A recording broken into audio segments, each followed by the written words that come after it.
Okay, so let's come back to this question. The question is minimum number of colors that is sufficient to vertex color any planar graph. So any planar graph is there. So let's say graph something like this is there.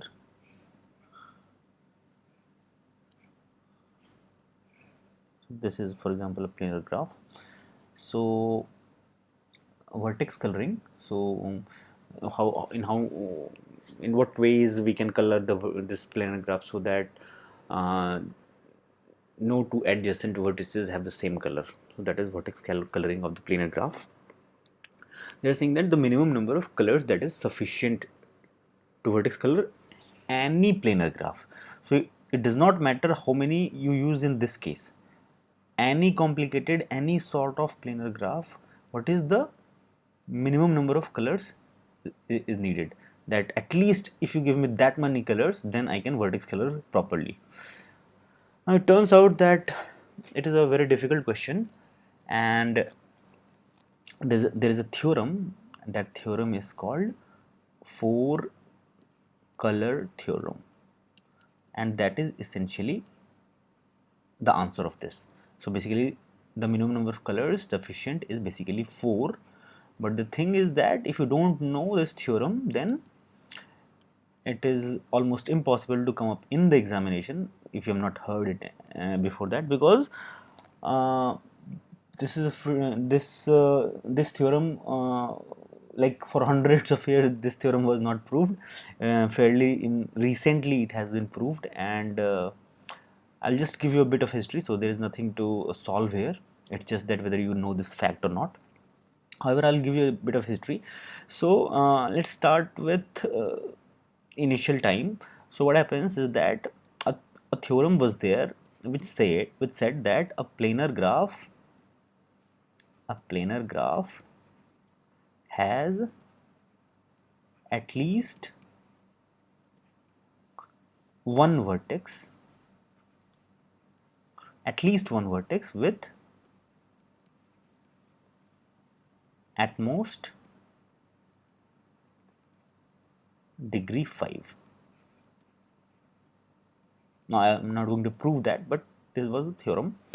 So this looks like a tongue twister. At least one vertex with at most 5 degree 5. What does it mean? So it means that I don't care how much big or complicated the planar graph is there, it will not have that, okay, the minimum degree in this planar graph is 10 or something. So there will be at least one vertex whose degree will not exceed 5.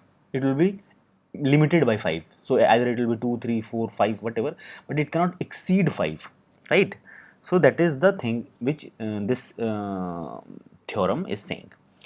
Now if you know this fact, why I am giving you this theorem is that in this context, what can you say about the vertex coloring of any planar graph? So we are talking about planar graphs, right? So here also we are talking about planar.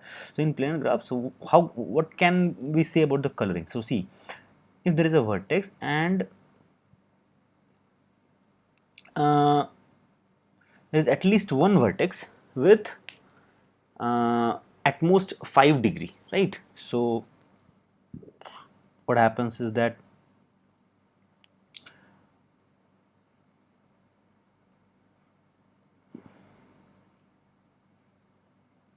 something like this, right? Okay, so in that case, how many colors you are going to need?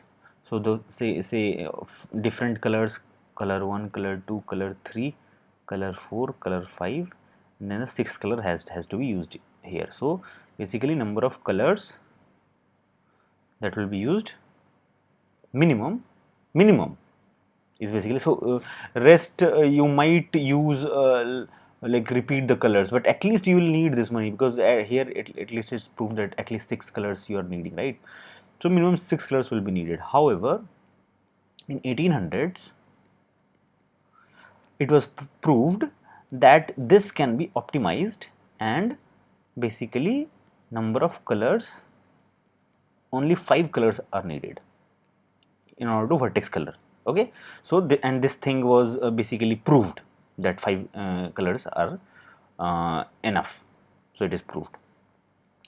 Around the same time in 1850s,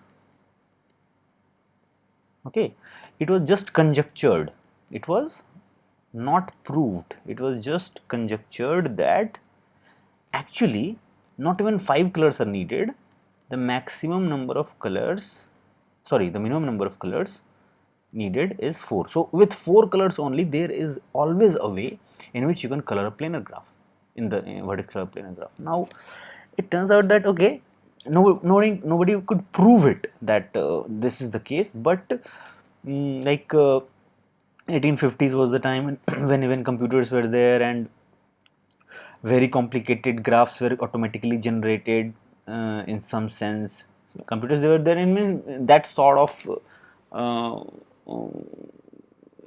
Babbage machine sort of things, that I'm talking about that. So the thing is that many of the mathematicians were trying to prove that is it possible or not to find a particular example where it is not possible to color the graph with a limited number of colors, which is 4. Now that thing was not possible in any graph. Some way or the other came in where only 4 colors were necessary. Now fairly recently in 1976, okay, so you understand that till this time lot of computational advancement was there, and like a lot of complicated graphs were computationally in a computerized fashion generated, and everything was able to be colored using 4 colors, but there was no proof. In 1976 finally it was proved, and what was earlier known as 4 color conjecture, that thing came to be known as 4 color theorem. 4 color theorem, okay. So basically the number of colors needed is 4. This fact you have to just remember. So the answer is number of colors needed is 4.